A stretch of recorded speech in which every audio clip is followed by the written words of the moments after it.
The feasibility study includes a comprehensive look at the 10-year student enrollment projections for all school system schools. The most currently available data, including population growth and socioeconomic data, possible redistricting options based on enrollment data, and available capacity for boundary adjustments. In the coming months, there will be several online and in-person opportunities for stakeholders to provide feedback on the options presented in the feasibility study. This input will help inform the recommendation I will ultimately present to the board in September. I want to make sure that all stakeholders understand that the results of the redistricting process will take effect for the 2023-2024 school year, not next school year. I encourage everybody to visit the Howard County Public School System website for more information on the redistricting process. The website includes a comprehensive timeline, opportunities for input, and many resources that have been translated. The website will continually be updated as we progress through the process, and we will be sharing this information with stakeholders through community messages. At this time, I would like to hand this over to our staff from the Office of School Planning to present the 2023-2024 feasibility study. Staff? Thank you, Dr. Martirano.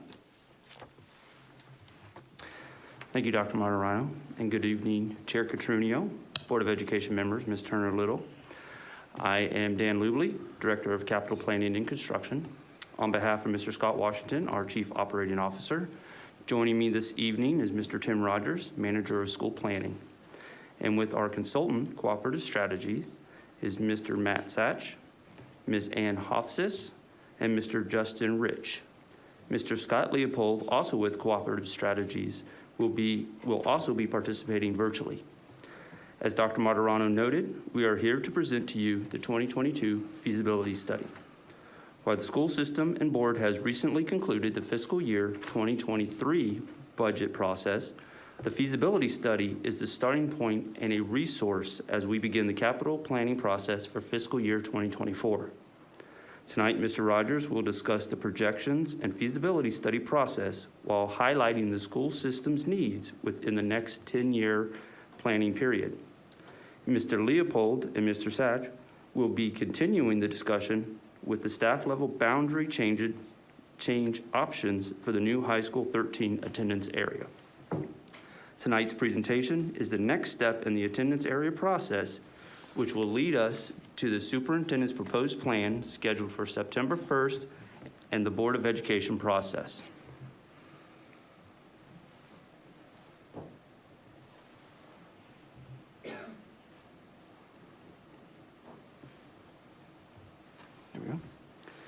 Feasibility study is a comprehensive review of the 10-year student enrollment projections for the school system. It is an annual planning document that begins each cycle of the capital budget process. It provides a new enrollment projection, proposes adjustments and additions to the capital improvement program and the long-term master plan, considers strategies to address enrollment growth or decline for the school system, and follows the guidance of Policy 6010, school attendance areas.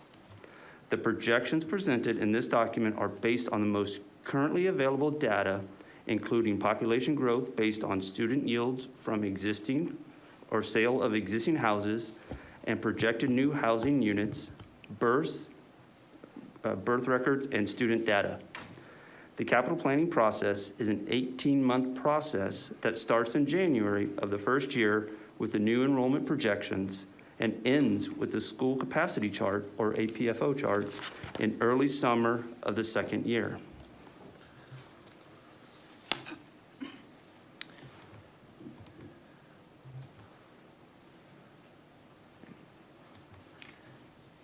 The enrollment projection is the foundation for the planning and the feasibility study and the capital budget.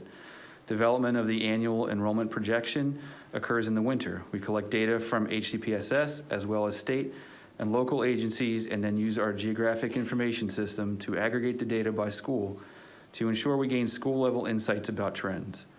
The data is used to project the September 30th enrollment for the following school year and subsequent years. We use historic cohort survival rates, which look at past student population patterns within the county to construct survival ratios in projecting a particular grade's progression through the school system. The yellow highlight in this graphic shows a cohort of students moving through the school system starting in year 1 as kindergartners. This particular cohort is exhibiting a growth trend. As you can see, students are joining the cohort each year. We divide the new enrollment by the previous year to get the ratio.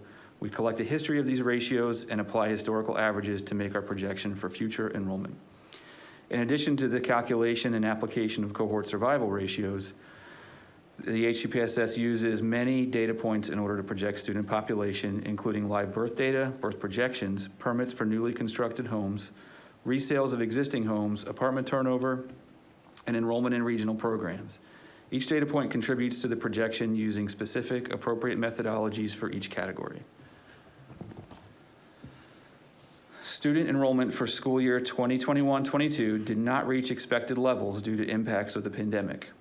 Instead of increasing as expected, enrollment decreased. We expect enrollment will rebound in the coming years as we continue in a time of population growth in Howard County. To demonstrate this, we've displayed the decreases and increases of the student enrollment over the past 3 enrollment periods. New students, shown with the blue bar, arrive in Hcpss each year and are mainly from new homes, resales, and kindergarten students enrolling in Hcpss for the first time. The exiting group of students, the orange bar, includes those graduating or students who have moved from the school district.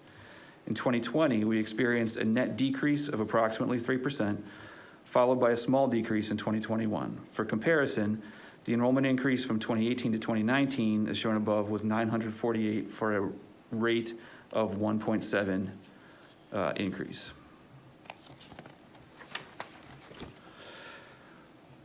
From 2010 to 2019, on average, the school system added 781 new students per year. However, since 2017, there's been a slight decline in the level of growth of new student enrollment. Then in 2020 and 2021, enrollment trends were interrupted by the impacts of the pandemic. Based on updated information used in this year's projection, we expect previous trends to resume. Our office reviews and updates our projections each year to incorporate the latest data and trends related to all the factors that contribute to our projection. For this reason, projections vary from year to year. The large chart above shows the projected countywide enrollment for the years 2021 to 2025, as presented in projections developed between 2018 and 2022, the last 5 annual projections. Since 2018, the trend data has indicated declining rates of enrollment growth when compared to earlier projections. The smaller chart shows the projected enrollment increase between school year 2021-22 and 2022-23 from the previous 5 projections. This further illustrates how the annual update process allows us to fine-tune projections for the near term and how longer-term projections can have larger error but are still important for planning. Hcpss 10-year kindergarten through 12 projected enrollment for school year 22-23 through 2031 continues to show enrollment growth at all levels. New seats are still needed. Investment in capital projects will need to continue as we catch up from recent growth and address projected future growth. Over the next 10 years, the school system is projected to grow by approximately 2,900 new students across all levels. The projected K through 12 enrollment for school year 22-23 is 56,477, an increase of 473 students, representing an 0.8% rate of increase. Over the past 10 years, the countywide projection error rate has ranged from 0.05% to 0.6%. As presented to the board in February of this year, the error rate for school year 21-22 projection was similar to the error rate in the 2020 projection. We expect to return to our previous levels of accuracy as we recover from the effects of the pandemic and begin to incorporate data that reflects new trends. The previous slides illustrate that we're at a point in time where new trends are being established following 2 years of uncertainty and volatility in student enrollment and societal and economic factors that influence enrollment. Equitable evaluation of the impact of projected enrollment growth requires accurate representation of school capacities. Capacities are not necessarily fixed to the capacity designed when a building first opened. Change in space usage, program location, and building or program specifications can change capacity. Capacities are reviewed each year, and the results from those capacity studies are the baseline for recalculations of capacities due to relocation of regional programs, additions, or renovations. For school year 21-22, as in previous years, the expansion of several special education programs and early childhood programs necessitated recalculation of capacity at some schools. These changes are included in the post-measure charts in order to compare between the end of school year 21-22 and the beginning of school year 22-23. We would like to note that these capacities were calculated based on proposed fiscal 23 operating budget and may be further adjusted as review of program needs and placements continues. For school year 22-23, we're projecting one elementary school will be utilized above 110%. We're expecting 30 elementary schools to be utilized between 90 and 110%. Phelps Luck Elementary is projected to be at 110, with Fulton Elementary projected to be 109.9%. Relocatable classrooms remain a prevalent strategy to address capacity needs. In addition, 2 new elementary schools, one in the southeast and one in the northwest, are recommended, as well as an addition at an elementary school in the Ellicott City area. New elementary school number 43 in the southeast should provide relief to several schools, including Bowman Bridge, Forest Ridge, Gorman Crossing, Hammond Elementary, Hanover Hills, and Laurel Woods. New elementary number 44 in the northwest should provide needed relief for Manor Woods Elementary, Waverly, and West Friendship, and possibly extend relief to St. John's Lane Elementary and Veterans. Also, we're recommending incorporating regional early childhood seats in both new schools to help meet the requirements of the blueprint legislation. At the middle school level, we're projecting 2 schools to be utilized above 110% for school year 22-23, with 14 schools between 90 and 110% utilization. Since the crowding at this level is more geographically distributed, instead of new schools, additions are recommended for schools with crowding concerns or that are in need of renovation. As planning begins for each of these projects, it will be important to maximize the potential for adding capacity to the schools. Thomas Viaduct Middle is projected to be utilized at 113% for school year 22-23. Portables have been installed there, and modifications within the building will add needed capacity. The proposed addition at Oakland Mills Middle, combined with targeted boundary adjustments, could provide additional relief to Thomas Viaduct. With focused boundary adjustments, the addition at Dunlogan Middle School could provide relief to Burley Manor, Mount View, and Patapsco. Additional relief for these schools comes from an addition renovation at Patapsco Middle School later in the timeline. Until these projects can be completed, the need for relocatable classrooms will be reviewed annually with additional units placed as needed. At the high school level, boundary adjustments adopted in 2019 provide some relief to the most crowded schools using Western capacity. However, 5 of our 12 high schools are projected to be utilized over 110% for school year 22-23. Depending on the scope of boundary adjustments for the opening of High School 13, along with the addition to Hammond High School, crowding could be addressed at many of these schools. Hammond, Reservoir, and Longreach could see direct relief with related boundary adjustments providing relief to Howard and Mount Hebron as well. More on this in the redistricting section later in this report. Recommended additions at Centennial and Oakland Mills High School could provide additional relief coupled with needed renovations. With focused boundary adjustments, Mount Hebron and Marriott's Ridge could see crowding relief from additional capacity at Centennial, while additional seats at Oakland Mills High School would provide additional capacity to manage crowding. Of course, these strategies include focused and effective boundary reviews to achieve improved capacity utilization at adjacent high schools. In the interim, most of these schools shown here already have relocatable classrooms, and all will be reviewed annually for placement of additional relocatable classrooms. A new tool which we were able to implement this year to assist in boundary scenario planning is iRedistrict, which provides tools for modeling optimized boundaries based on weighted criteria. This tool allowed us to visualize and compare mathematically calculated scenarios that could be used to inform the final scenarios presented in the feasibility study.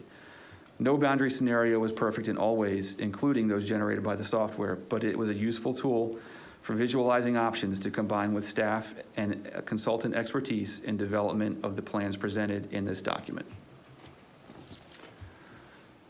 Based on the needs and strategies just noted, this figure explores new capacity projects at the elementary, middle, and high school levels. Specifically, this figure shows key changes from the 2021 feasibility study and recommended timing of planned and proposed capacity projects. Some highlights include emphasis on the Oakland Mills Middle School addition and the ability to move several projects back in the planning horizon due to lower projections. Several regional early childhood centers have been added in order to begin planning to meet the capacity needs of the blueprint legislation. In conclusion, for the feasibility study, the 2022 feasibility study puts forth updates to the suggested capacity strategies, prepares for the upcoming boundary review process, and furthers the discussion on the growing needs for the regional programs.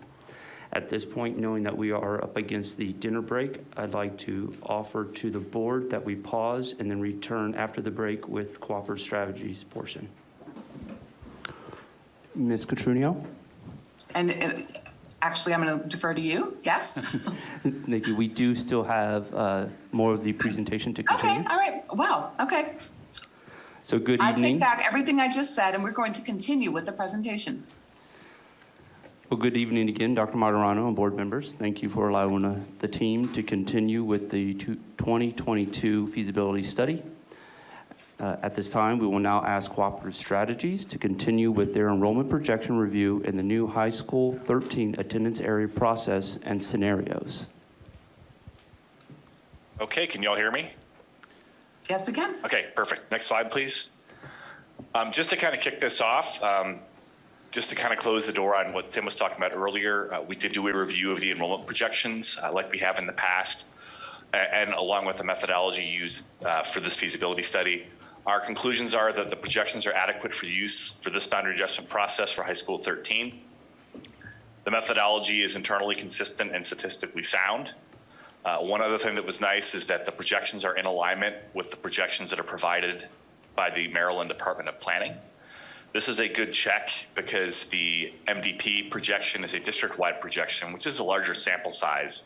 And due to that larger sample size, those tend to be more accurate. So it's nice when we have a projection that is rolled up district-wide to be that close, and it gives credence to that projection.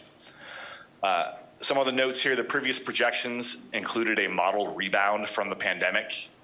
This time, this projection does not, due to historically, those projections that did have that rebound tended to be high, and we really observed that across the country. And so the fall enrollment of 2022 is really going to help inform future trends for coming years. Next slide. This is the overall process. And so we've been busy working on the feasibility study the last few months. Here we are presenting the feasibility study. The next phase in the process is really kicking off the community engagement around the facility study, or the feasibility studies. So that'll be an online survey. That online survey is actually live now. It has all of the information kind of embedded in it, links to the district website, the school locator. There is an 8-minute express video of this presentation that is in the survey, so that we're trying to avoid that survey fatigue, so someone can kind of get the high points of the scenarios and then take the survey. And then we'll also be having focus groups, which I'll talk a little bit more about later in this presentation. All that feedback that we're collecting goes in to inform the superintendent's recommendation, which will occur in September. And then that kicks off the board process in October and November. And so similar process to last time. Next slide. I just wanted to go over some roles and responsibilities, just to kind of clarify some things. We did try to make some adjustments to the process based on observations from 2019 to hopefully make things go a little bit smoother. And so this is something that'll kind of outline that. Office of School Planning, or OSP. This is Tim, Jennifer, Galen, Dan. They will compile and analyze data for the feasibility study. They'll support us as the consultants, help us with focus groups, the superintendent recommendation, and the board process. Cooperative Strategies, we're the consultant, we're the neutral third-party facilitator. We'll facilitate the focus group sessions, which again I'll talk about, community engagement in general, and also provide the analysis and reporting for the superintendent's recommendation and scenario testing towards the end of the process. Focus groups. So this is something that we added this time, and this is something that's intended to be supplemental to the online survey and the community meetings. Previously, we had the attendance area committee, and this is something that we're recommending that we do in lieu of that, because it gives us an opportunity to engage more people and just give people the opportunity to kind of have a more intimate contact with the planning and the data and the avenue to ask questions. This will be accessible through the end of the survey. And so you have to kind of go through the survey, fill it out, and at the end, if you feel like you want to have that extra level of engagement, there's the opportunity to sign, give us your availability, we'll place you on a focus group.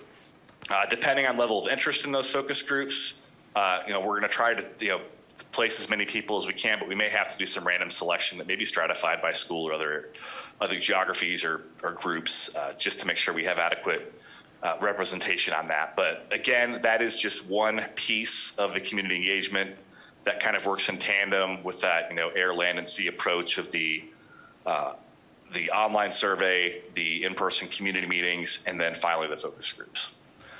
The superintendent in the process, superintendent receives all that input. So focus groups, community meetings, online survey, and that kind of goes in and develops the superintendent recommendation, which is then presented to the board. Community process, they review the feasibility study, provide input to the superintendent on the feasibility study, and then provide input to the board on the superintendent recommendation via public hearing. The board process, set it and adhere to the scope, receive the superintendent recommendation, conduct public hearings, deliberate, and set attendance areas for 2023-24. Just to kind of start going into this, there's a lot of slides on here. It's a very comprehensive study. I'm going to kind of try to go quickly just to kind of hit those high points. This shows our current boundaries. You can see what our current boundaries are and where our schools are, and you can see the location of High School 13 on there. Next slide. This is our current projected enrollment and utilization for each high school. One thing I do want to point out is that the utilization is based on planned additions to capacity. And so I think previously Tim had on a slide that we had 5 high schools that are projected to be over utilization, over 110% next year. This table picks up in 23-24, and we only show 4 high schools over 110%, and that's because of the addition coming online at Hammond. And so this does include planned additions in the utilizations, and you'll see that in the plans as well. Next. We did these feeder charts to kind of show what the feeder percentages are in a more visual way. And so you can see the high school across the top and the middle school across the side. And if a feed is less than 15%, we have it highlighted in that pink color. One other thing that we did this time around is we wanted to really position these scenarios to show how they align with the different considerations in policy.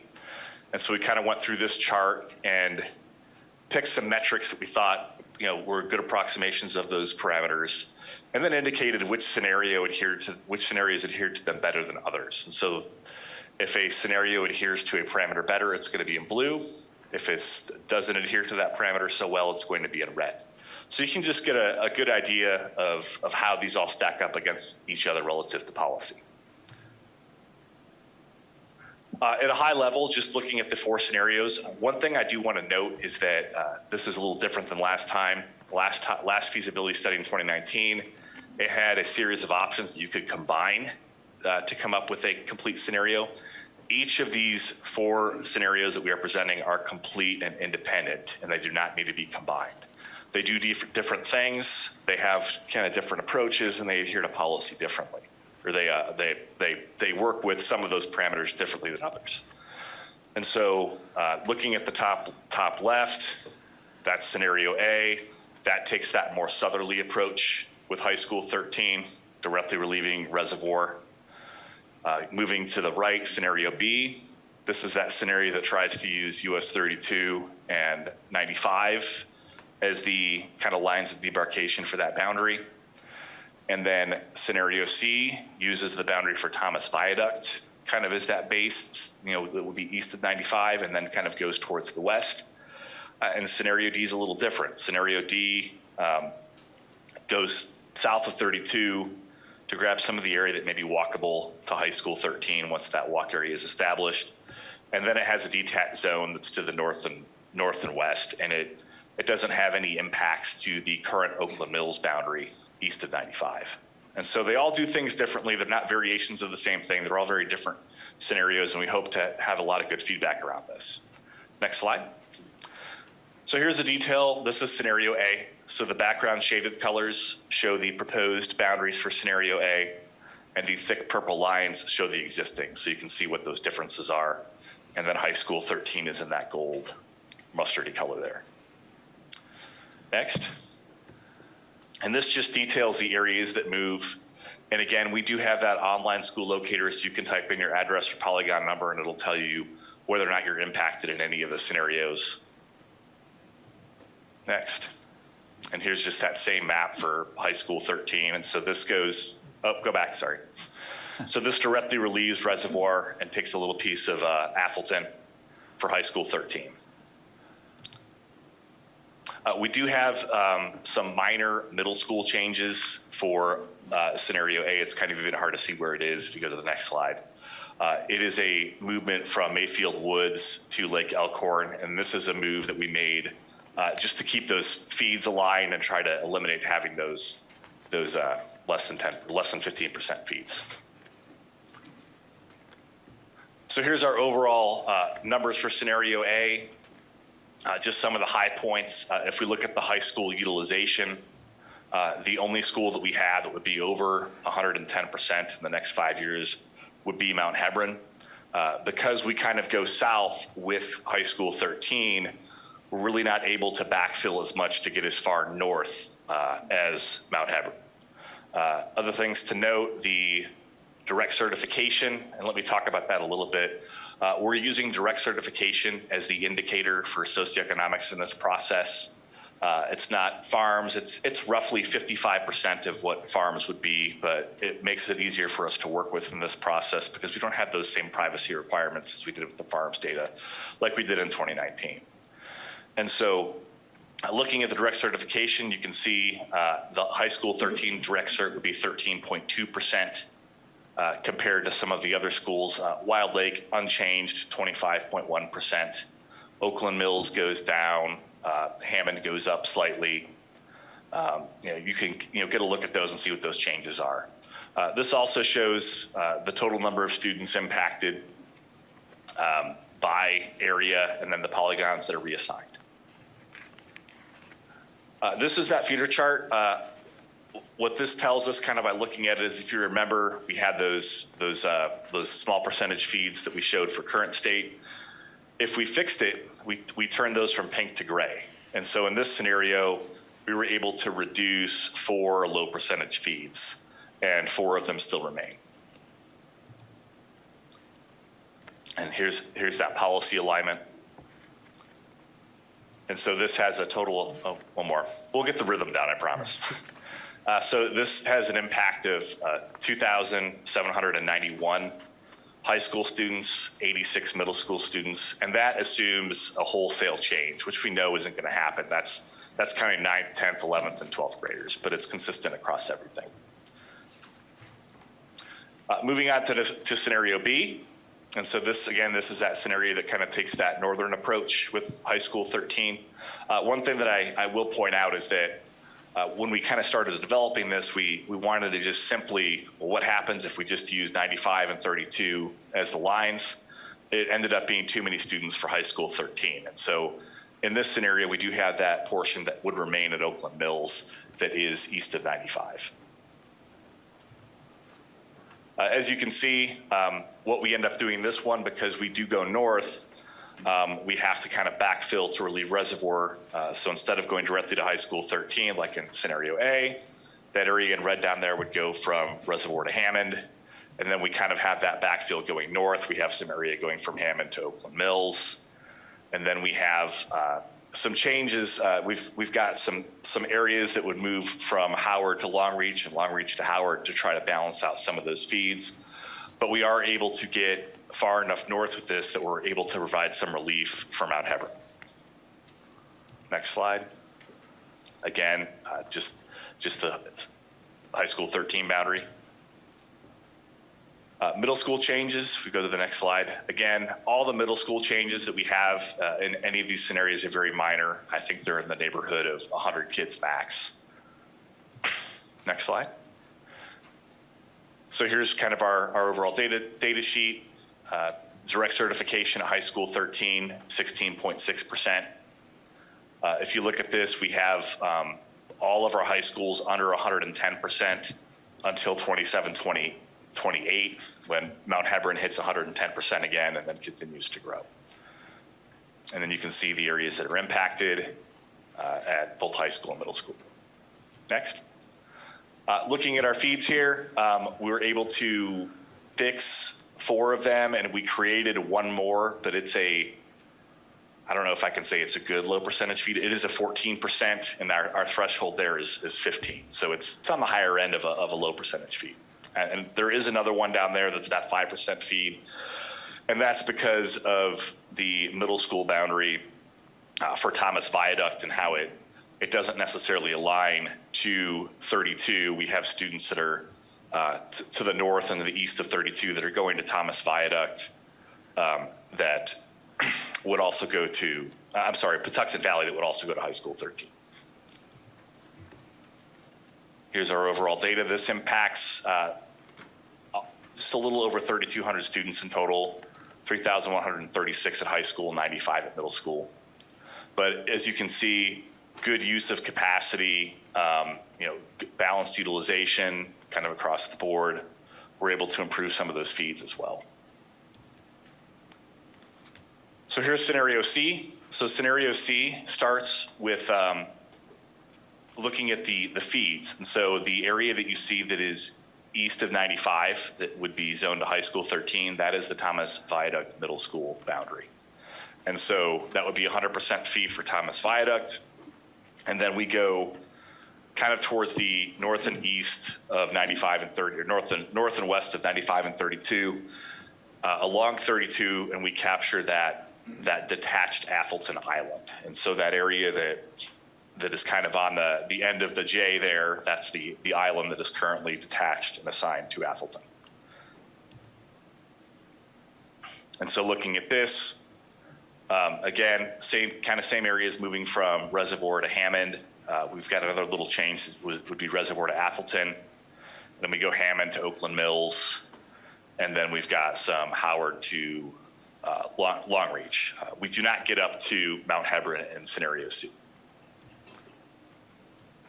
Again, the boundary at middle schools. Next slide.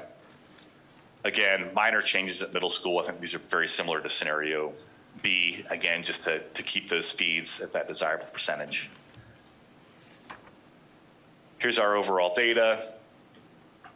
Because we can't get up to Mount Hebron, we still have that one high school over 110%. Our direct certification percentage at high school 13 is 20.7, so a little higher, but not the highest. You can see the total number of, all the areas impacted, number of students by area, and then planning units reassigned. Looking at feeds, this one does very, very well with feeds. I think we've eliminated all but 2 of them, and those are existing feeds. So that Clarksville to Mount Hebron and Dunlog and Wild Lake, we didn't make any changes in those areas. So here's our metrics for scenario C. You can see we didn't do as well with the utilization because we didn't really get as far north as we did with some of the other scenarios.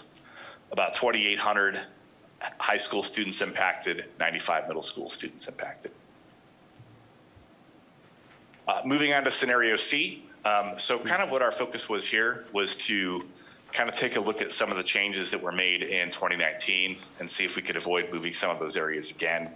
And so in scenario D, Atholton High School and Oakland Mills High School are completely unchanged. What this results in, though, is that we do have that detached zone for high school 13.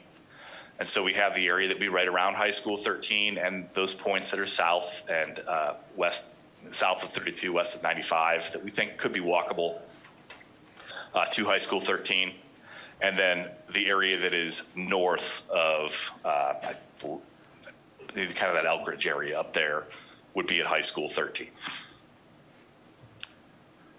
Looking at this, because we were able to capture that area that's south of that 95-32 area, we don't have enough capacity to take that Oakland Mills area. That would stay the same, but that does give us the opportunity to take a larger piece out of Mount Hebron. And so we make Mount Hebbard more compact, we make Howard more compact. We make a lot of the long reach, it stays a little bit more compact, but as you can see, there's just less change overall on this map, but the trade-off that we have is that the tax zone with High School 13. And so here you can get a closer look at what those zones look like. And then middle school, next slide. Just that one minor middle school change to, again, try to align those feeds. So looking at the data with this one, so for the next, I think it's 7 or 8 years, all high schools are under 110%, and then Howard gets to 111%, 2030-31. Our direct certification percentage at High School 13 is 16.2. Again, just to compare to the others, it's, I think, the 4th highest in this scenario. You can see all the areas that are impacted, polygon numbers, approximate number of students by area. Looking at the feeds, this one didn't do as well as some of the others. We're able to fix 4 of them, and we created a new one, but it is a 13% feed. And that's that area that we were talking about that's kind of west of 95, south of 32, that would go to High School 13. That's a Patuxent Valley to High School 13 feed. Looking at how this aligns with policy, pretty good. Utilization's good. Number of students impacted is good. The socioeconomic percentages are pretty good in this one as well. And then again, just to kind of close it up, this is the summary of all of them together. Again, same slide that we showed in the beginning. Here's all 4 of the High School 13 scenarios. So moving on, next topic would be exemptions. This is something that always comes up in the process, especially when we're engaging the community. It would be fantastic if we could get an idea of what exemptions you're thinking about, earlier on in the process, even today. That would make things easier for us in the communication process and reduce some stress in the community as well. Just as a reminder, all the data that we've been showing reflect 100% of the 9th through 12th grade implementation in 23-24. Per policy, rising 12th graders are automatically exempted from any attendance area change, but the policy does not address transportation. And it is common practice when opening a new high school that high school starts with 9th and 10th grade only. So those are just kind of some notes on exemptions. Next slide. Just to kind of tease this out a little bit more, there's a lot of uncertainty in transportation due to the overall national bus driver shortage, I'm sure you're aware of.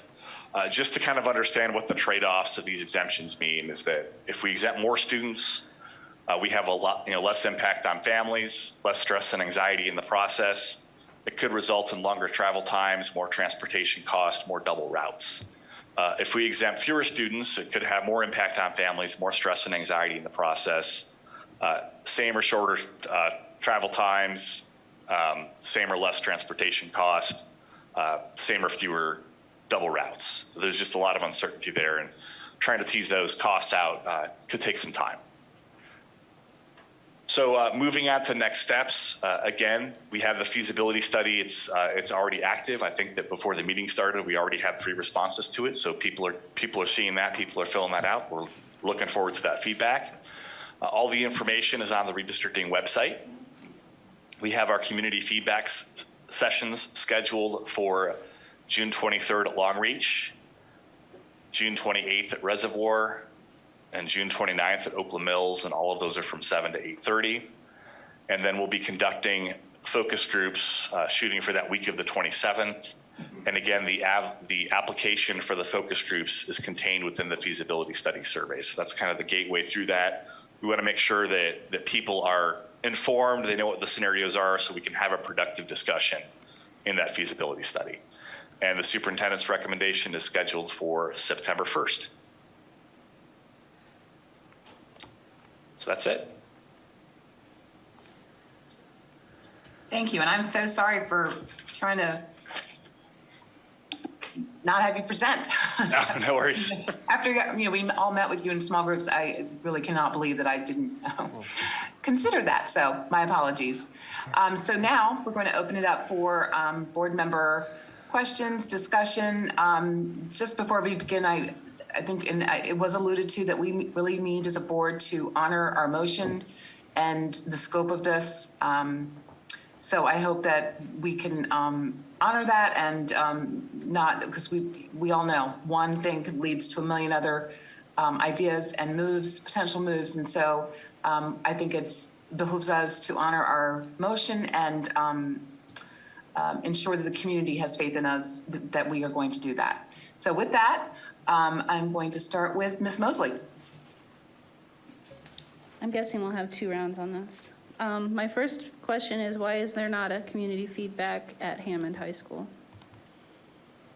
We looked for high schools that were in the area to be impacted, and when we got to Hammond High School, the cafeteria was unavailable due to the finishing of the construction project during the time that we needed to have the meetings. Okay.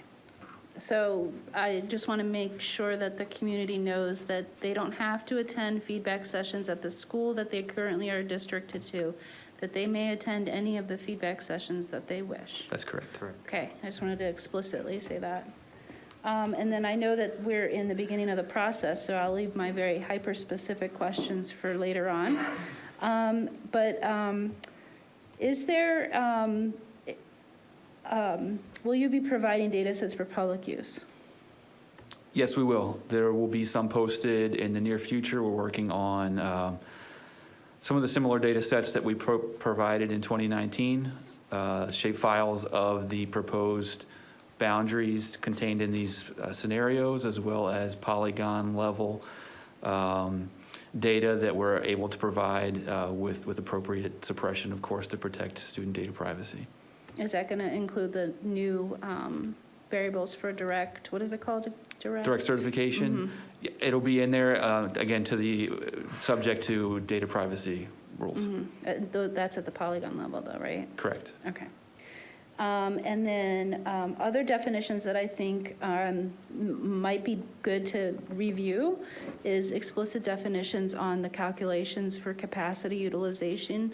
And I mean explicit definitions in regards to how relocatables are used in those calculations, which capacities the state or the local is used in the calculations, as well as how use of program centers in the schools is used in those calculations as well, because I see these questions repeated within the community over and over again. And it'd be nice if there was just an area that explicitly defined all of those things so that people can be directed and that it's always a consistent stream of information. Those are all my questions for right now. Thank you. Ms. Mallow. In the enrollment projections, is it correct to assume that they are K-12 enrollment projections, or do they include pre-K expansion as part of the blueprint? The projections shown in the feasibility study are K through 12. Okay, so is it reasonable to generate kind of since we're having to expand pre-K, are we thinking about, as we move forward, developing a pre-K enrollment to supplement what we already, like, I know we do this for Maryland state standards, but can we develop that additional component so that we have a more complete picture? In terms of projecting the pre-K enrollment? Yes, and the yeah. needs within capacities of the schools.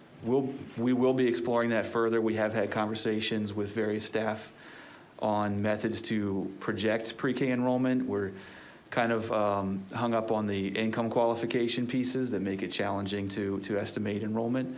Those conversations have started and will continue as we look to implement blueprint recommendations or legislation.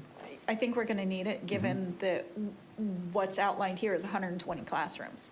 Like, that's a lot of classrooms to come up with in the next 5 to 7 years. Agree. So, okay, and then my next question is it possible to add a virtual session to the community meetings so that people who don't have that kind of access to transportation or to those other schools might also still have the ability to participate in that particular kind of forum before you narrow the scope. I think that's a good suggestion, and it's something we'll explore. Great, thank you. That's it for me for now. Dr. Liu? Thank you for the feasibility study and the presentation. My first question is about the focus group, the week of June the 27th. Is it in-person, virtual, or hybrid? As of right now, those are slated to be virtual. So people can, in theory, come to the in-person community meetings the 3 times we're offering. The presentation and data will all be pretty similar to what's online and contained throughout the online survey. But as of right now, we are planning for those other meetings to be virtual. Okay.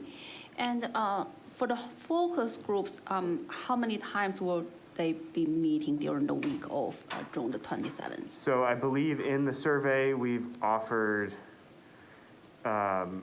people to provide their availability for about 10 different times across 4 days. Potentially, we could have more than one meeting at that time with different staff hosting them. We hope to keep them to no more than 15 people per group, just to allow for everyone to provide enough feedback. If there is just overwhelming support or people trying to sign up for applications, then we might not feasibly be able to support everyone and might look at some sort of random selection, as Scott alluded to. Okay, yeah, thank you. So basically, in order to be selected as a focus group member, they need to complete the survey and also indicate their availability during those time slots. Correct, yes. Okay, yeah, so I just want the community to know that, make sure you fill out the survey if you want to join the focus group. Right, and we would like them to fill out the survey anyways to get their feedback that way, so that's one of the reasons we do it that way. Yeah, and also I support Ms. Mello's suggestion that I virtual session for the community feedback sessions, just in case people couldn't make it. And also, I have noticed that the community feedback session, June 28th, 29th, actually also during the week of June 27th. So if people are traveling, probably it's better to have a virtual session so they will be able to at least dial in if they cannot do the in-person session, yeah. Okay. And my next question is regarding to a projection. So I saw that you used the school level data, but then when we do the boundary redistricting process, is the granularity of data is at polygon level. So my question for you is, for the tool that you are demonstrating, are you considering the uncertainty of the projection at a polygon level? For example, if you want to move certain polygons, you provide a point estimate of how many students there. Do you have a uncertainty around that? For example, do you have a lower bound and also an upper bound to indicate uncertainty associated with that projection? Then if we, for example, move 2 polygons, or then at least we'll be able to see what is the upper threshold, what is the lower bound, what's the upper bound. So the polygons that we're moving with as part of creating these scenarios, the projected enrollment numbers, those come from the school planning office, and it's just their projection number. It's not a range. Okay, so basically you have the point estimate of the projection that not take into account uncertainty associated with that projection. So basically it's just a point estimate. It's their projection number that's in the polygon.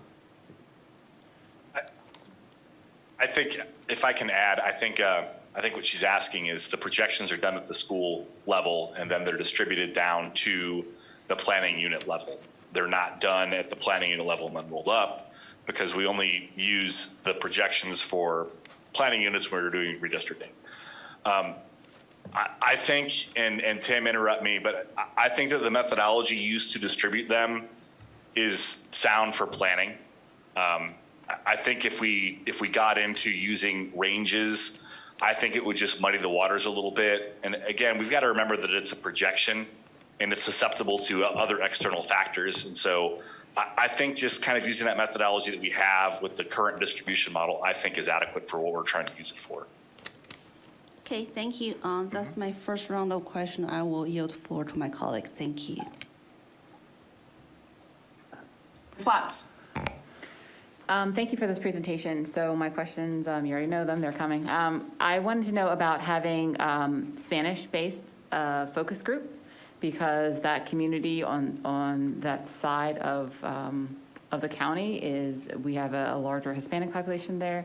And so I really would like something to be done in the primary language of that community.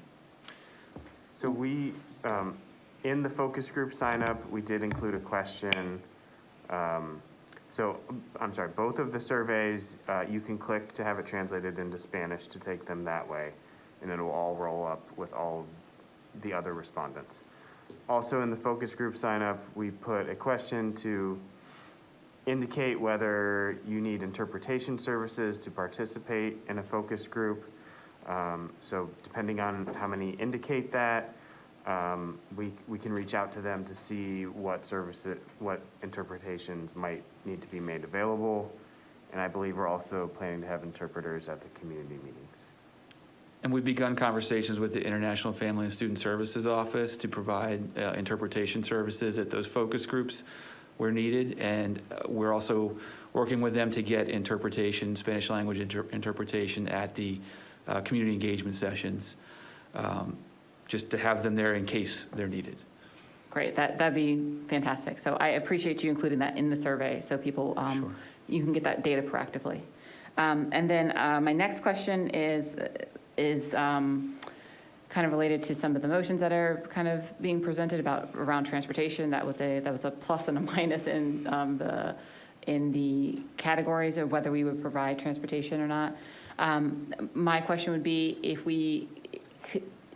we are providing transportation, could we use the direct certification data? If we're not providing transportation to the entire students that are exempt, could we use the direct certification data to provide transportation to students that meet that criteria? Yeah, that's a question that we would have to consult with some other staff from other departments and get back to you on the effectiveness and I don't know of any other concerns they might have around using that category to offer transportation or not. Okay, but then I'd be hesitant to go forward with how we're going to suss out transportation without the answer to that question, because if we are not offering transportation as part of the exemption package, if you will, then it's almost a false choice for families who actually can't provide their child's transportation. They have to then go to their assigned school. So I would not like to proceed with the transportation aspect of it, of the exemption portion of any of the motions. Thank you. And if my colleagues are confused by what I'm saying, please ask.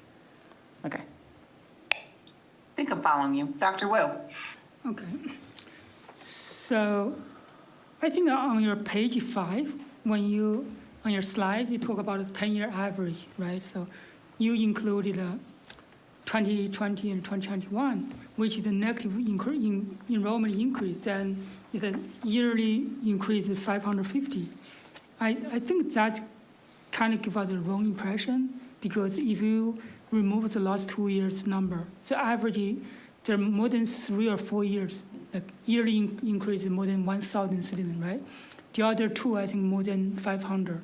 So probably the average is around 850 something. So that's much larger than 550. I just want to put it there, because the last 2 years student population increase shouldn't be counted as a pattern. That's it's really outliers, right?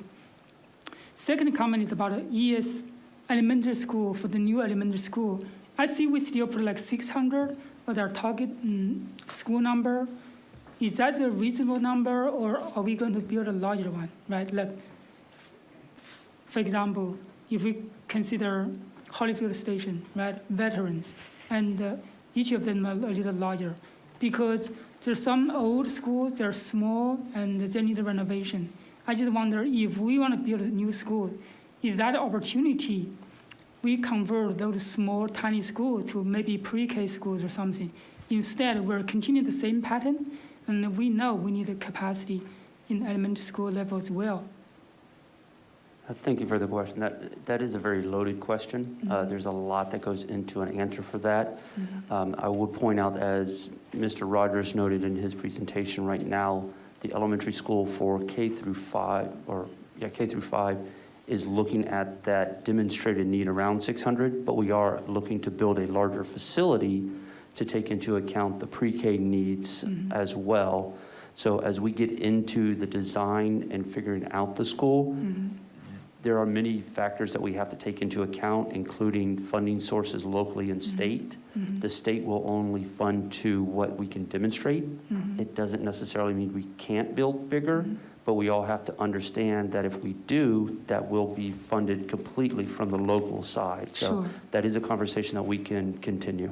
I think the conversation is like, we talk about this during my last several years, right? Or we talk about this. I'm just afraid, like when the time comes, we say, okay, we have a prototype before, so let's just use the one we have, right? So how long, if we said we want a new school model, elementary school model, how long it takes to get a new one, and how much the cost? Typically, an elementary school from start to finish takes about 3 years. I mean, just the design, so not really construction, the Just the design. Yeah. Typically, you're within a year, year and a half, depending on when you start the actual design. But that is also going to be based off of where it comes in the capital budget and the funding to get us into the design. So if we have the funding, we can start right away. It can be about a year and a half. But if we don't have the funding, that just extends that time. So that means if we use the existing model, then we save like $500,000. Is that the point? Or? It's a possibility. There are multiple factors that go into the funding for the design as well. So I wouldn't necessarily come out and say you absolutely are going to save $500,000, but utilizing an existing design could do that. But there are many different factors that go into that. So Sure. So my first question is about it's really a comment about our traffic on Route 1, right? I think everybody knows that is bad, and we're working that area. I just wonder, during right now and when the high school 13 opens, do we need like a coordinated effort between the state highway, the county, and the school system? Say, okay, what are we going to do to improve the traffic on Route 1 if we brought students from that far away to the school? yes, sir. And that coordinated effort has actually already started. We've been working with the county to take a look.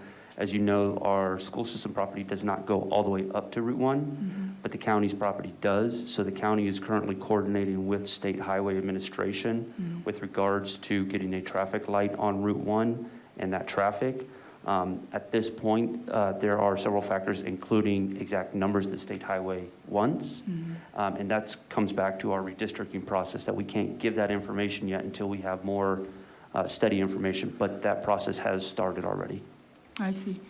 Okay, thank you. I think another question, right? You said the board needed to make a motion to think about the exemptions, right? Correct.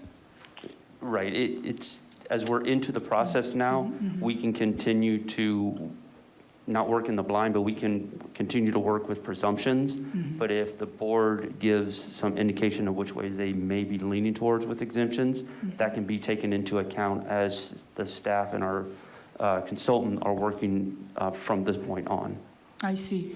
So I remember during last time, we said IEPs, students with special education, special needs, they have the flexibility to choose remove or not move, right? So I'll make a motion to exempt students rising 11th grade as well for high school 13 boundary change. Dr. Wu, can you repeat your motion? I felt like there was two different things in there. What is your Sure. motion? I make a motion to exempt rising 11th grader. A second. Discussion on the motion. Ms. Delmont-Small. This is something that we typically do, correct? Yes, this is, Yes. yes. Okay, all right, thank you. Ms. Mallow? This kind of ties in to the motion on the floor. Well, first I'm going to ask, it is something we did last time.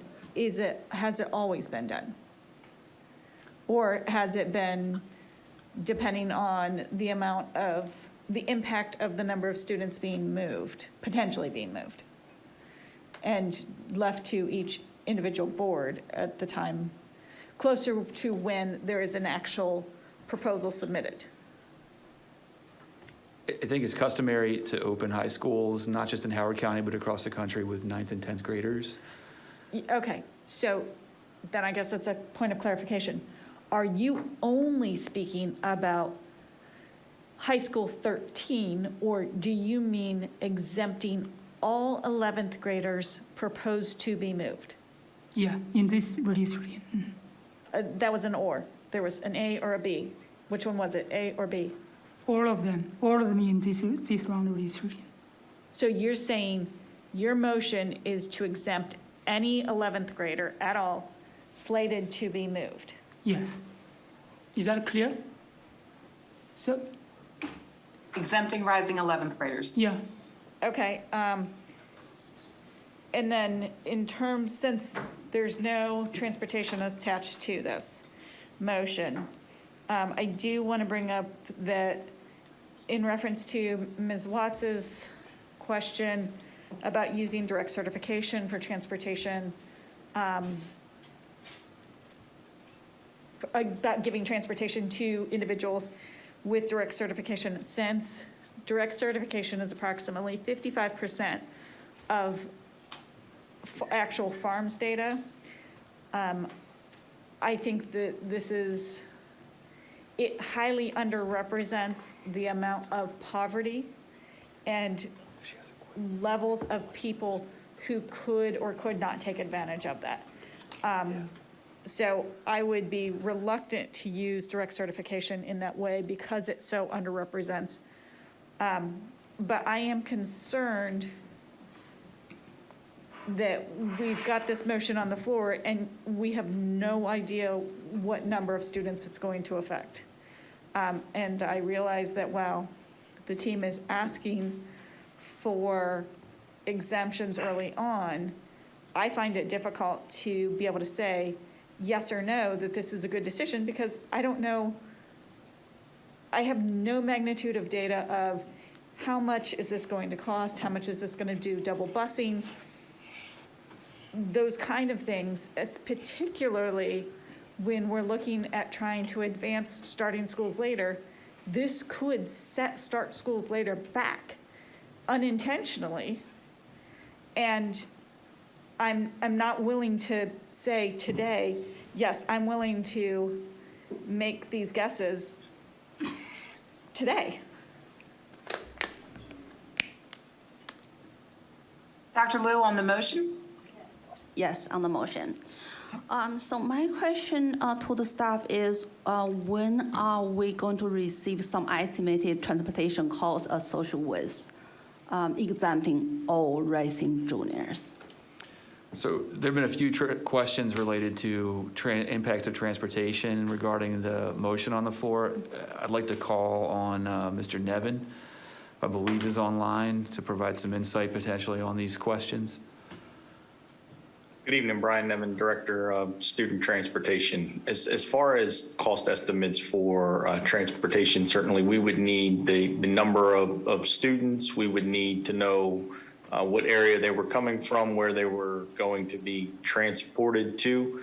But I guess given the critical driver shortage, that is going to continue into next year and more than likely, the following year. So the more exemptions that are provided, more than likely will result in more or an increase in double backs, as opposed to the ability to bring on a new bus and a new driver just to handle and accommodate those double backs.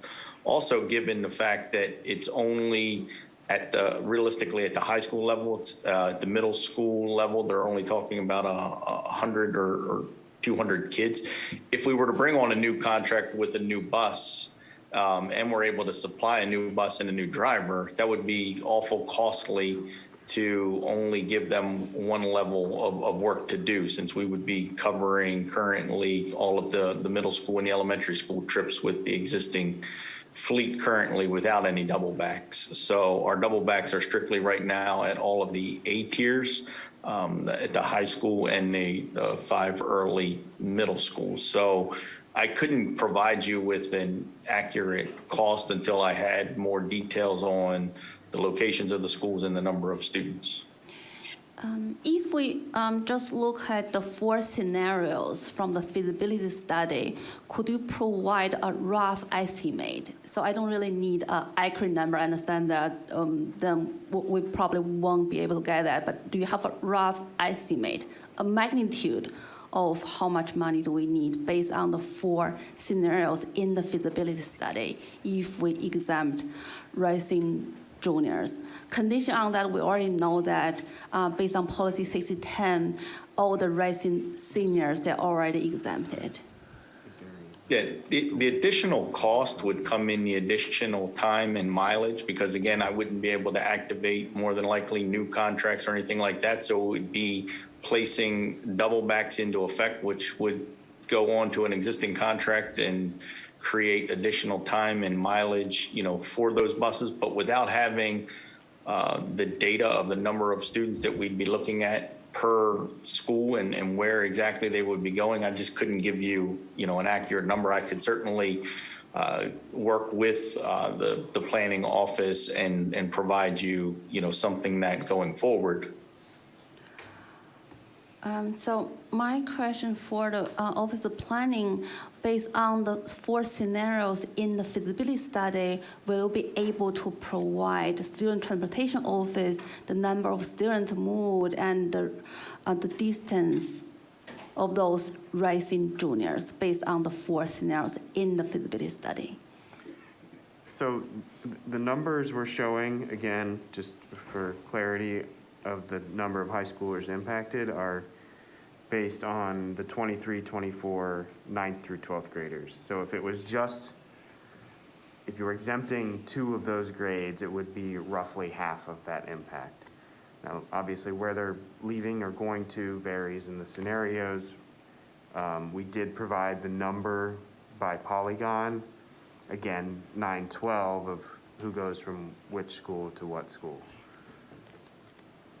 Okay, so does it mean that we will not be able to get the student transportation added cost in the very near future before we vote on the motion?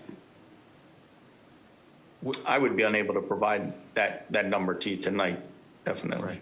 Okay, so if no number can be provided to us tonight, how soon are we going to receive the number? Yeah, we'll share this data with transportation again and start those conversations next week and endeavor to get you an answer to that as quickly as possible. Yeah, because if we can get such an answer by next board meeting, I think more board members will be informed, making informed decision. So are you be able to provide us the numbers before the next board meeting? If I may provide a little clarity, the purpose of asking the direction for exemptions is so that the staff can continue down a path and not change later. The way that it has worked in the past is that the staff has continued down looking at a total involvement until we get to the board process. Then exemptions are made, which then change some of the data. So the effort was asking if the board has an idea of which way they may be going, we can start down that path at this point. That is not necessary at this point. And I want to point out that if we do give you information on transportation costs on these 4 scenarios, it's a moment in time. It's possible that the superintendent's plan coming in September may be different, and all of that information may be different as well. So again, we can provide that information to you. We can provide it so that you can make an informed decision on a motion, but it's not necessary at this point. It was just an effort so that we could continue down a path that's not necessarily going to change so much later. Okay, yeah, thank you, understand. So first, I agree with you that it's better for us to commit with the community earlier, and also it will help you to make decisions. And I support exempting rising juniors because juniors is such an important year and they have very heavy workload and they need recommendation letter from the counselor. It'd be very, very helpful that if they can stay in the current school. But I also understand the concern from my colleague that they have concern about the student transportation costs, so they would like to see that information. So I just want to let you know that's my position. I support this, but I understand the concern from my colleagues. If providing this additional information could help them make more informed decision, then I think probably it would be helpful to wait for the next board meeting. But at the same time, we don't want to delay too much because it's important that we inform the community so they don't have to worry about whether the children need to change school or not. Yeah, so if you could provide us the information by next meeting, then probably delay for 2 weeks won't have big impact. However, if it takes much longer, then we probably would rather vote earlier, and then at least the community will know what will happen. Yeah, thank you. Understood. Ms. Delmont Small on the motion? Yes, would Dr. Martirano like to provide some insight? He's been sitting there I patiently. apologize to the board. I had to step out and tend to some other business in the school system, so I'm a little surprised we're getting this granular this early in the need for that, so I don't want to usurp what is happening here already. And I think we need to further understand the fact that we're opening the school in the first year as 9th and 10th graders. I'm sure you talked about that. Yes. And the implications for how that would play for rising juniors, et cetera. Do you really need that information now? These things that the board, I don't think this is fair to the board tonight to have that level of specificity, because the intent tonight was to start the engine, to bring it to the public and go from there. And we can take into consideration in our algorithms and our examination those processes, because we have till September to do that. So give me a little bit. I'm more wanting to react, Ms. Delmont Small, to the overall conversation, and I don't want to put the board members in a position tonight to have to feel like they have to make exemptions tonight. That was not part of my plan tonight. So if you would just help me move that forward with the board as I react to what Ms. Delmont Small just asked me. Dr. Martin, we certainly don't have to have decisions on exemptions tonight. The policy exempts rising 12th graders by default. It's codified in the policy. Right, exactly. And there's been an expressed intent to open the new school with 9th and 10th graders, which comes with its own set of exemptions. Right. We don't have to have a motion on rising 11th graders or any other categories tonight. We wanted to just present the option to make that motion tonight, to try to notify the community at this early stage of the board's intention with regard to exemptions, but it's not.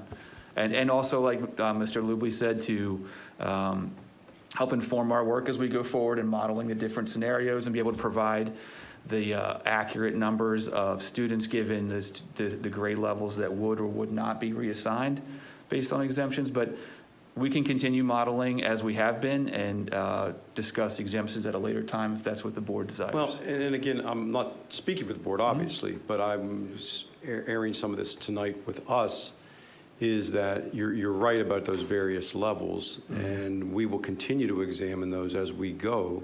Is that necessary tonight? I don't believe so, is what I'm saying, and I don't believe that's fair to the board to expect that level of specificity when we've got intentionally the time built for this, and it's a different process than what we did last time because we're opening the school.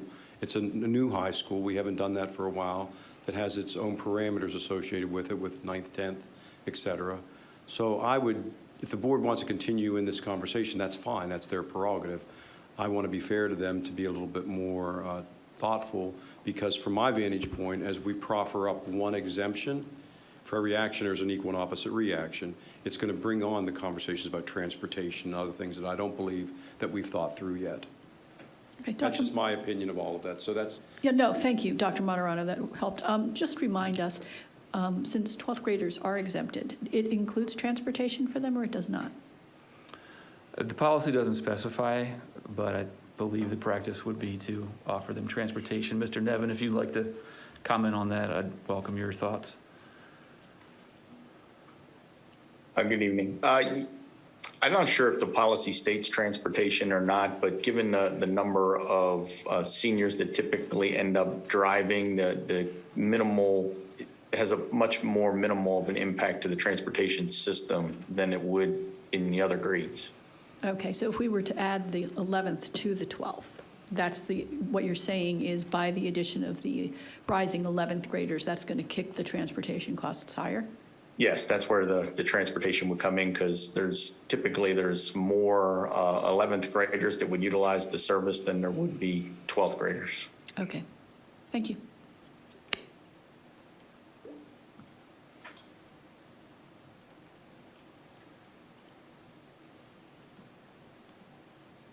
Was I on mute, Ms. Mosley? Sorry. Yep, you're on mute.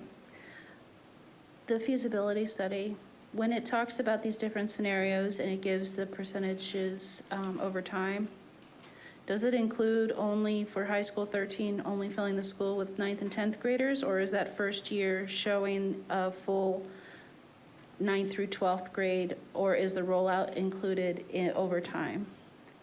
The first year would be all 9th through 12th grade. We're not assuming at this point any specific. Okay. Well, I understand it's like the beginning of the kickoff party, right? We're having a kickoff party tonight? Ms. Mosley, just to clarify, this is on the motion, right? Your question? Absolutely. Okay, I know you're getting to it. Okay, I'm just making sure. I understand how emotionally driven people are around redistricting, right? I get that. But I don't feel like we have a lot of information in regards to what the actual percent utilizations are going to be within the next span of 2 to 4 to 6 years, however, far it takes people to get through to that point. And I feel like some of these exemptions we're talking about is going to impact those numbers significantly in time, like more significantly now, maybe even, it's almost like we're gonna have like 7 years to make up the difference of every exemption that we add on to it, right? So I don't think I'm ready at this time. I don't feel like I have enough information to decide, especially because we have policy that is explicit about this information. Thank you. Ms. Watts, I'll come back to you, Dr. Wu. She hasn't had a chance to speak on the motion. So I just wanted to encourage Dr. Wu to withdraw this motion, just because I'm unsure if we go through with a vote and the vote fails, that we've now drilled ourselves into a hole of not being able to exempt that group of students. So my suggestion would be to withdraw this motion, let the board get their data. Everybody's kind of nodding in agreement so that we can make a better informed decision even in 2 weeks, right? So that's what Dr. Liu suggested. So we can still give families, I get it, you want to give families enough time to prepare and prep for what's coming. But I feel really uncomfortable with making these decisions without the transportation data attached to the exemptions that are coming. So I just want to encourage Dr. Wu to withdraw the motion. Thank you. Dr. Wu. Okay, thank you. I think the point is right, and 11th grader, I definitely see there's a need for exemption, and both in terms of their mental health and their college and their career readiness, right? That's something we always say advocate, and we said it's so important to our students. I just we put it there when otherwise you will have multiple solutions because it's a complicated issue, right? I don't want you have so many variables, then you just need to go so many directions, say, okay, if we exam or not exam, and then you have different scenarios, that will be very difficult for you guys. And the other point I want to make is, based on all the 4 solutions, probably between 2,000 and 3,000 students, right? If we divide it by 4th grade, 600 to 700 students, right? Probably in 11th grade, right? Then considering we're examining 12th grade, and only probably what they said, a small portion of them will take the bus. That means if we pitch back the 11th grader, probably the same number of buses needed, right? So I just want to put the information there. And the other point I want to make is, even you come back with some numbers, I think a board member will say, okay, this is not the final number. The number will change because it depends on superintendent's proposal, and then it depends on the board deliberation. There's so many variables come along. It's really this to help you define the scope, and that really helps settle with the families that don't worry, the school is considering your needs, and put the students at top of this deliberation. That's the reason I think it's good. Put the motion forward, and let's think about it. Okay, and I'm going to weigh in. I'm fully in support of this. I did the motion last year right away because I'm fundamentally against moving rising 11th graders. It's just, it's devastating. So I will, but I also would love for, I don't want to put my colleagues in a position where they have to vote against something that they would probably support if they had more information. And so, Dr. Wu, I support the motion, but I would, 2 weeks is not much time, and if we can navigate this so that our colleagues can be fully informed when they vote, rather than voting no because they don't feel like they have enough information, I would also ask. So you to. are we add something to our calendar and our agenda for Yeah, we next can. meeting? Then I can, Yeah. then definitely I can withdraw the motion.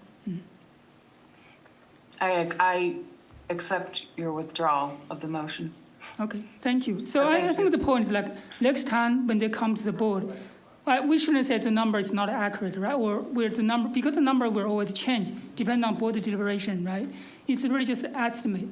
I think for me, I think the board, the school system should eat the cost because we're moving our students. There's a reason, and I'll say one final thing, there's a reason why we're filling high school 13 with 9th and 10th graders and not 9th, 10th, 11th. Because I think people recognize how impactful it is to move when you're a junior, going into your junior, very critical year. So with that, the motion's been withdrawn, but hopefully we will bring it back, and then colleagues will be in a position to make an informed vote. Ms. Delmont-Small, I can't remember who was next. I didn't write it down, but I know that you have, who has not had a round yet? Me? Okay, then go ahead. I asked. All right, your timer is set at 10 minutes. You have it. Okay. So basically, just in general on the feasibility study itself, what is the plan about balancing our existing capacity needs? We have, if you look on page 13, we have things shifting around, and when we need to add this pre-K capacity.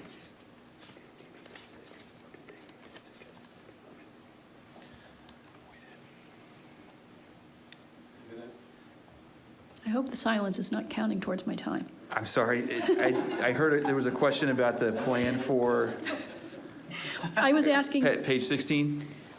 Is that what you were asking about? if you look at page 13. 13. And it shows the shifting that our capacity building is keeping going in the future as opposed to tackling it right now. How are we going to balance? Currently, we're in the hole with capacity. Now we're going to have to add pre-K. What's the plan? So the plans for pre-K are being discussed and developed actively. Those discussions are happening weekly with staff that are responsible for these programs. And what we've done in the feasibility study is put some more or less placeholders Okay. to add capacity in areas where either we're already showing a need for elementary seats, and the idea there, the concept there could be to, in tandem with building the K through 5 capacity in that area, building a sizable early childhood capacity as well. Okay. And then there's certain areas of the county where we don't have a project existing, where we have to either use an existing site or and develop that capacity for pre-K on that site. Okay. So the feasibility study, I'm going to assume, correct me if I'm wrong, does not include possible upcoming changes to the general plan? Or Yeah. does it?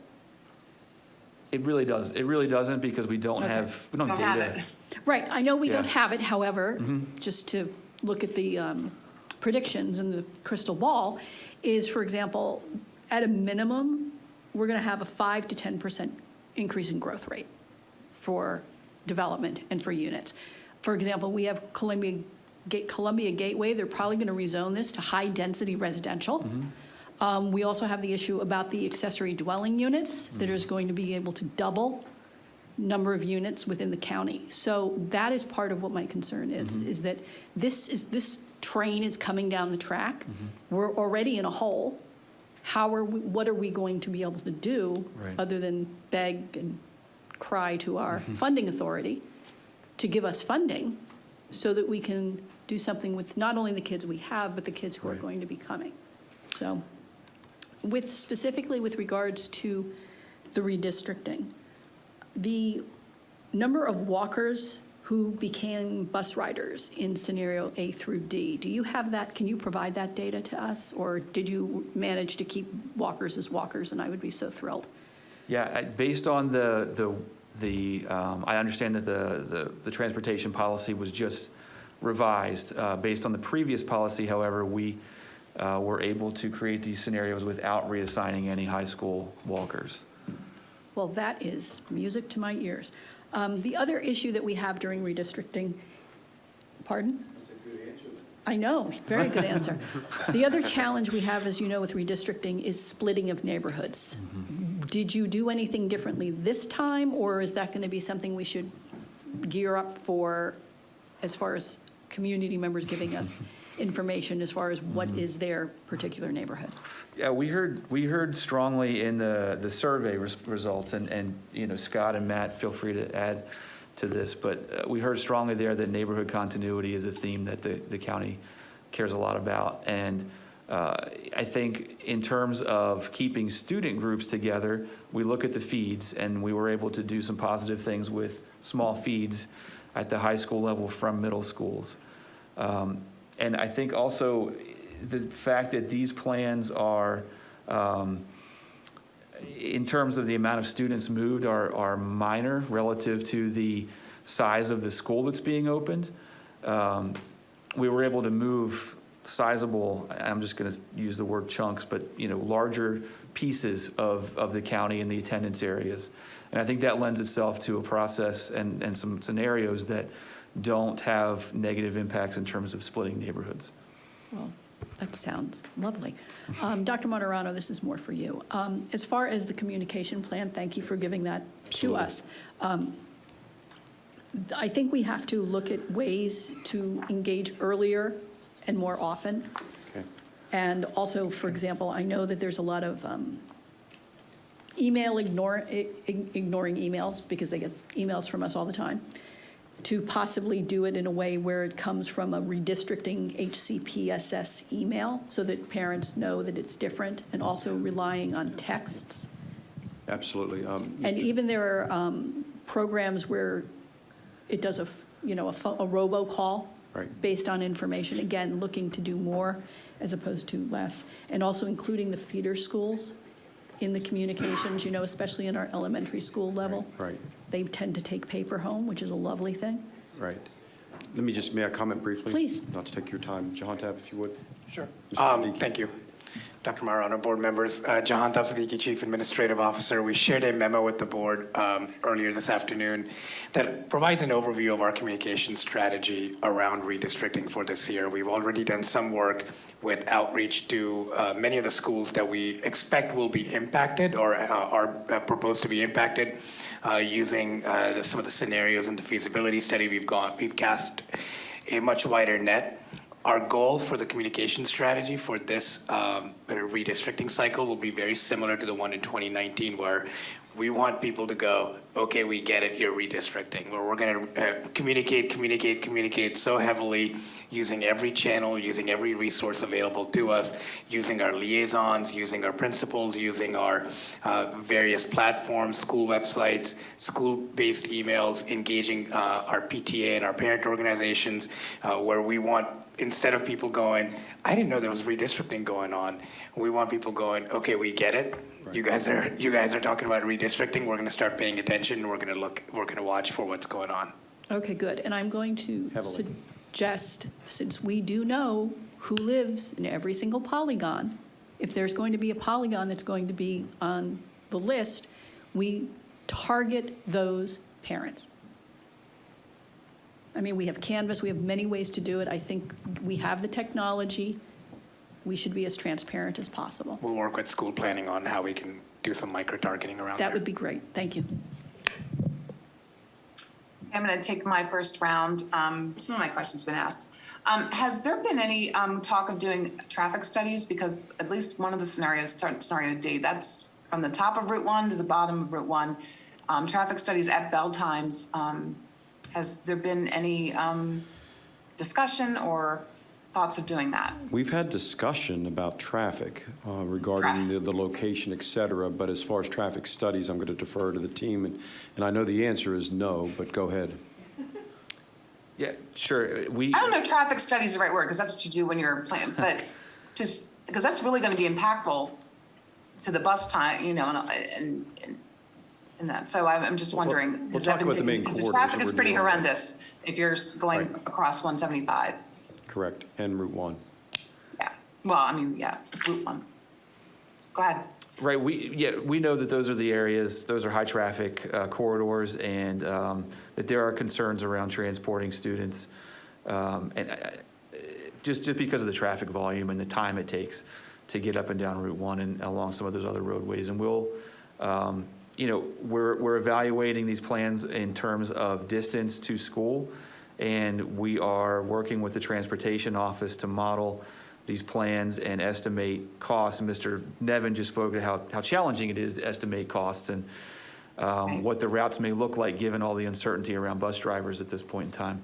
But there's been some work done. In the report, you'll see the average distance based on the polygon centroids to the schools. The distance is, It's a guide.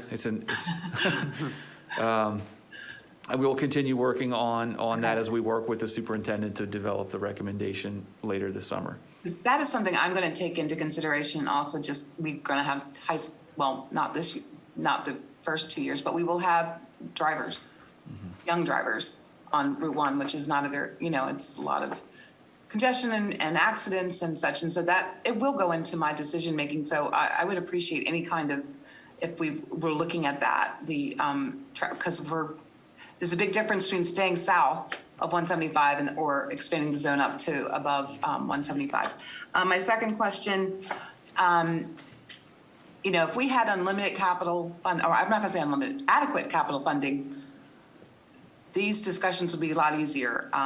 Now we are going to, on your little blocks where you say what projects are going to go on, and you have Dunlogan Middle School again, pushed out again, because now we desperately need middle school capacity, and where it's located in the county is in the east where Thomas Viaduct is, so it's Oakland Mills Middle. So Oakland Mills Middle, which desperately needs a renovation. I do not dispute that. It's wonderful. But my battery's running low. I'm plugging. But I would encourage this board to, we have to ask for what we need and to not keep pushing projects out, because now we have this urgent need where we need capacity, new capacity. That's why our systemic renovations is, $500 million. So I'm just concerned that we finally got Dunlogan back in a reasonable time frame. Now we're going to push it out again, and I think we should need to keep it right where it is. Also, because Mount View is going to need relief, and that can help relieve that area of the county. So it's just really frustrating, because then we get blamed that we're not taking care of our older buildings, but this is the position we're in. I think we need to ask for the funding to support the Dunlogan addition and renovation and Oakland Mills addition and renovation. I don't think one should be sacrificed for the other. So that's just my little speech. I'm not sure if anybody's still listening to me. And then also, you keep talking about Mount Hebron High School and the struggle to provide capacity because of the location of High School 13. And I know Centennial High School has been pushed out, just like Dunlogan. Is there any thought to advancing the Centennial addition to provide that much needed relief to Mount Hebron and soon to be Marriott's Ridge? Or is that a pipe dream? I mean, we did present two options that use High School 13 to provide relief Well, to yeah, it's to a Mount stretch. Hebron. Yep. Okay. And I'll mention that in the current long-range master plan, the Centennial renovation addition is estimated for occupancy September 2031. The feasibility study, even though it does show it moved back 1 year, is recommending 2027. So in a way, even though it's kind of counterintuitive because the arrow goes later, we are still recommending that, Okay. we're still suggesting that project is needed earlier than it's currently planned. As just an example, I mean, Dunlogan appeared on the feasibility study in 2014 as being done like in 2018, and here we are. And that's just one of the schools. So to suggest that we have adequate capacity and all this funding for school construction, it's really, we're just in the hole all the time. And it forces us into really difficult decisions that are not popular. So I think that's it for me. I'm going to go with our second round. I think everybody's had a chance, right? Okay, all right, Ms. Mallow. Thank you. I'm actually going to revisit something from the first round where Ms. Watts asked about Spanish interpretation, not an interpreter service, but it was other people's comment time. I researched and found that only 4 of our Hispanic liaisons are not within the catchment area that we are talking about. So we could, working through our Hispanic achievement liaisons at Reservoir, Hammond, Oakland Mills, Mayfield Woods, Thomas Viaduct, I'm not sure what MH is, Patuxent Valley, Deep Run, Bowman, Hanover Hills, and Laurel Woods. We could use those individuals to do a targeted Hispanic either community engagement system. It is hard, it is really hard to do translation on the fly for a small subset because you're having, as the translator, you're having to talk over the person talking and listen and make sure that your group can still hear. And while it's fine to do kind of in a small segment, it would be really, really beneficial to that. I mean, there's some schools on the eastern side of the county that are 25% or more Hispanic. We are leaving out those voices if we do not specifically work within the existing systems we have to either add another session or, like she had asked for, a focus session, which is only 15 people, which in my mind isn't sufficient.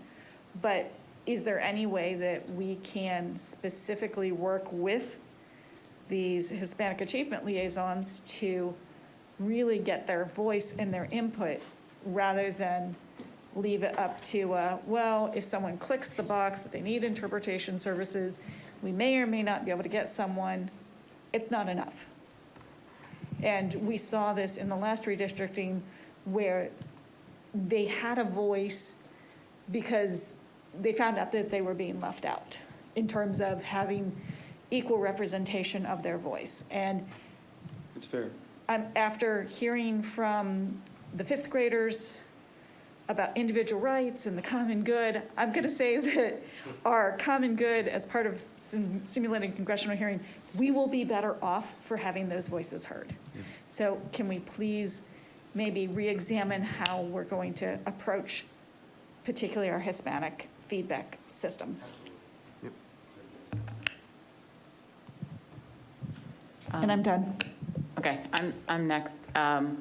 they've heard this before, because I actually said the same thing in my session. So my request was to have a whole session only in Spanish. And the consultants actually have somebody that they have that speaks Spanish as a language that they said that they were potentially looking at to bring in. So they know that this has come out. I didn't say it just for the focus session. I've said it for an entire session, not just to be translated across. So that has been said multiple times. That's excellent, Ms. Watts. Thank you. Yep. Now I've forgotten my other question, Ms. Mallow, so I'm going to come back to myself. Dr. Liu. First, I support Ms. Wa's suggestion that have a session that is Spanish only, because many times I found out that people feel more comfortable when they speak in their native language, because if they have to switch back and forth between English and the Spanish, it's hard for them to participate in the communication. So I fully support this suggestion. It's very, very important.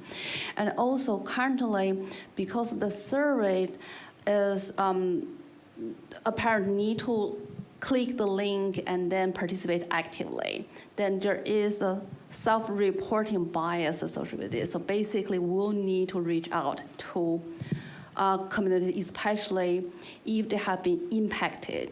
If we have detected that for certain polygons or for certain subpopulation, we haven't received feedback or survey from them, which means that we need to actively reach out to them, make sure that we hear their voices, because most likely those are the ones who do not have access to our website or information. So it's very important we include them in the dialogue, make sure that we hear their voices. Thank you, Dr. Liu. If I may just address that, Dr. Liu, Ms. Watts, and Ms. Mello, we absolutely agree.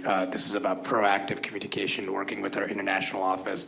Our staff from the international office has been involved with our communications planning process. Most of the information that we've posted so far has either been translated or we've provided connections to interpretation services, because we know that that's a more effective strategy than simply providing a translation. We've seen the data from prior years when we've simply translated information, posted it online, spent significant amounts. The ROI just simply hasn't been there on just a simple translation. So we recognize that this does require proactive communication. I'll ask Mr. Bassett to weigh in a little bit more on how we plan to work with our liaisons, just so the board is aware with that strategy. Yeah, thank you. The answer, and Brian Bassett, Director of Communications and Engagement, we're taking a lot of guidance from the professionals in the International Services Office. And the response, Ms. Mallow, to your recommendation is absolutely yes and, right? So the translations of documents, the interpreters at the sessions, and the liaisons are a tremendous resource for us to be able to get out the information. They use other services that we don't. There's text services that they're using with these families in those communities, and they know how to reach them better than we do. So we're going to leverage them absolutely throughout this process. And if I can go back real quick, now that I've been invited to Ms. Mallow's kickoff party, or Ms. Mosley's kickoff party, Ms. Liu, something you brought up earlier with the ability to sign up for a forum, show interest in a forum. That information will go out in a community message that we have scheduled for tomorrow. Really clear that to be able to participate in one of those, make sure you go through the survey, real clear directions on how to sign up for those and the community input sessions. Yeah, and that it's also on the website with that language. Yeah, thank you. Really appreciate that. Yeah. Well, my next question is about projection, because when you do the projection, the methodology takes into account a new construction. Because the projection is at the school level, so basically just think about if there's only one polygon has new construction, basically that particular polygon might be underestimated. So my question for you is, I understand that you cannot change the methodology, but could you mark polygons with new construction? And also polygons with new construct in the near future. So at least when we look at the map, we will know which polygons have new construction. So we can at least have some idea when certain polygons move, we know that they contain new construction, and the estimate might be underestimate of the true student projection because of the potential new construction. Dr. Liu, thank you for that. I'll mention that, as you know, the new housing is included in our enrollment projection, and then the new housing that's estimated by DPZ is part of the methodology to disperse the school level projection to the polygon. So it's part of the methodology, and we're applying a projection, or we're applying a methodology to estimate the future enrollment of those polygons, considering the new housing that's projected for those polygons. So it's in there. But one thing that you've hit on is it is difficult to, or it's challenging to estimate the new number of new students from new construction, especially given that a lot of the new construction in the county are in forms and in themes that we haven't necessarily seen a lot of in our recent past in the community. So if there are reports that we can provide to you that outline the polygons that contain new construction going forward, we can work to provide that. Yeah, that would be helpful. Sure. Or you can mark on the map, like using a star or any other symbol, so we can see clearly where it is. Okay. It'll be also helpful, yeah. I'm sorry, but there are a lot of polygons that have some sort of new construction. Okay. Maybe they have 1 or 2 Okay. proposed units, and there are other polygons that have 100 or 200 or 300 proposed units. I see. So if you can mark, let's say, provide a report Okay. with the number of new construction, because, I mean, for the 1 or 2 new construction, I think we can ignore the variability, but for hundreds of constructions, that would have a big impact on the number of students Okay. for that polygon, because when I moved to Howard County, my community is a new community, and we have observed that the projection actually does not correctly reflect the number of students Okay. in our community, and we have talked with other communities. It seems like there is a consistent underestimate of student projection in new development, especially when the development is pretty large.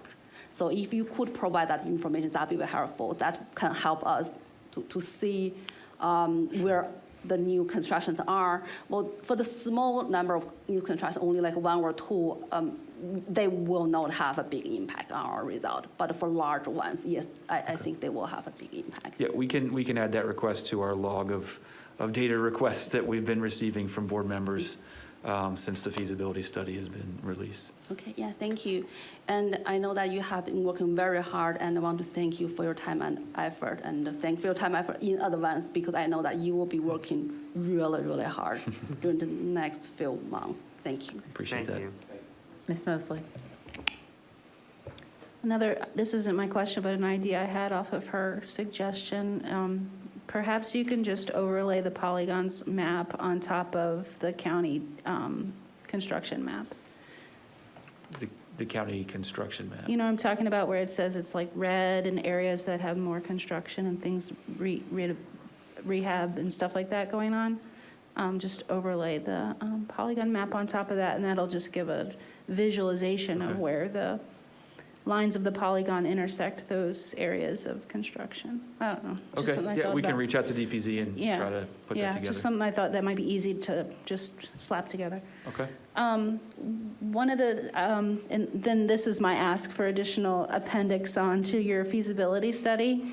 I really think it's important, especially since a couple of the scenarios do improve elementary to middle school feeds.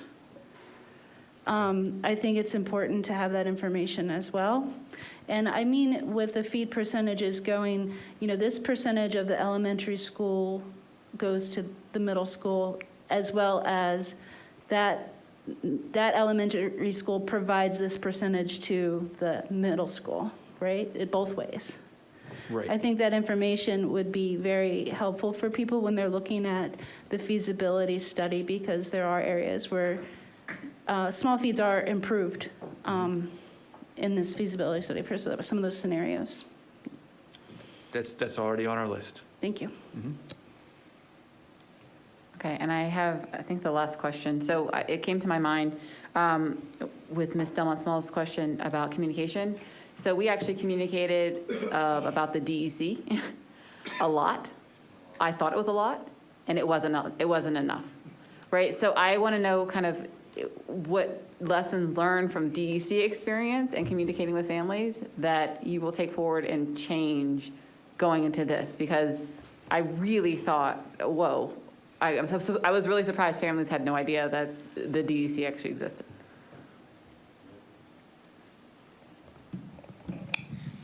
Yes, lots of lessons learned there, lots of lessons learned I'm sorry, again, for people watching online, Brian Bassett, Director of Communications and Engagement. A lot of lessons learned in 2019 also.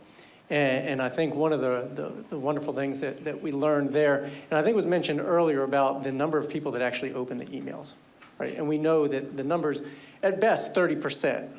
And so it's really trying to maximize those other strategies, the Hispanic liaisons, the other liaisons, the PPW office, school administrators, our partnerships office, Mary Schiller and Priscilla Reaver. They've already started targeting local community centers, churches, those kind of leaders in the community, and they're on board. They said, yes, let us help you. So one of the things that we started developing this week in anticipation of the release of the feasibility study tonight is, for lack of a better term right now, I'll call it a briefing form. And that's for all those people that could have contact with community members, with families, with students, and so that they're up to speed. It's the school-based administrators, it's the front office staff, all those contact points, it's the partners, it's the liaisons. And so that they understand what happened tonight, what's in the feasibility study, what the process is moving forward, and so we can use every channel that we've got, including ours from a systemic perspective, and even things like paper copies in front offices of these kinds of things. So just saturating the communities with this kind of information from every angle we can possibly imagine. And we learned a lot of that as part of that board memo you saw. There was a stakeholder assessment report. We learned a lot from the school administrators in the areas most likely to be impacted. So that informed a lot of that. And we've got a team together with many staff. Ms. Harrison is part of that team. The International Student Office is part of that team. And we're talking regularly about what those opportunities are. Okay, thank you. Dr. Wu, you're next, 3 minutes and 34 seconds. Sure. So I have a quick question about the acquisition of Turf Valley Elementary School and the High School 14 in Anchorage. What's the status of those two sites?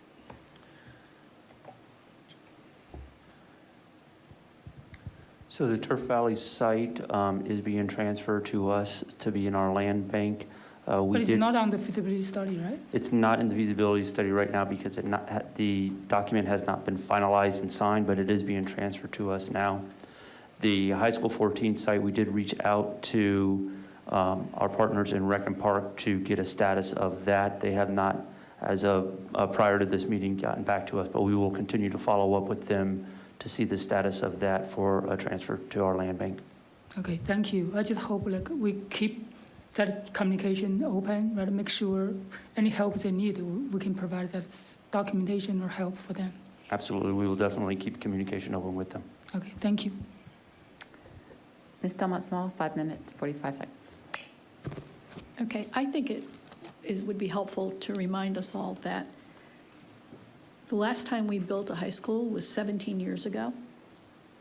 And that was in 2005, and it was Marriott's Ridge, and that we built Reservoir in 2002. So it's been quite a bit of time since we've added high school capacity, and we still need more high school capacity. And there's this talk now about high school 14, but keep in mind, we would have to fit high school 14 into all of our other capacity needs that we have. So I hope that it's exciting that we're opening a new school, but I don't want anyone in the community to think we need to be complacent, and that this is, we still haven't caught up, I guess is what I would just like to say. So we mentioned just now about high school 14. That is one, Dr. Martirano, that's not even on the, nothing, right? Where's that fit? That's not even there. High School 14 is in our long-range plan, but it's not within the next 5 years of the CIP. It is further out in the long-range plan.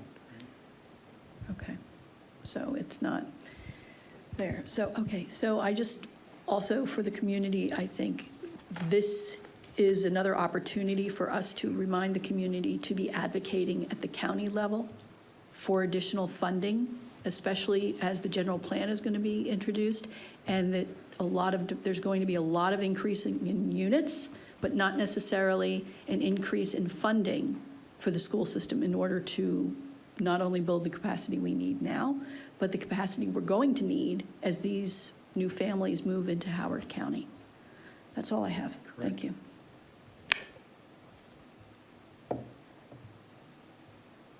Doctor, was your hand still up from before? No, just lower my hand. Okay. All right, I think that's all for that topic, so that's it.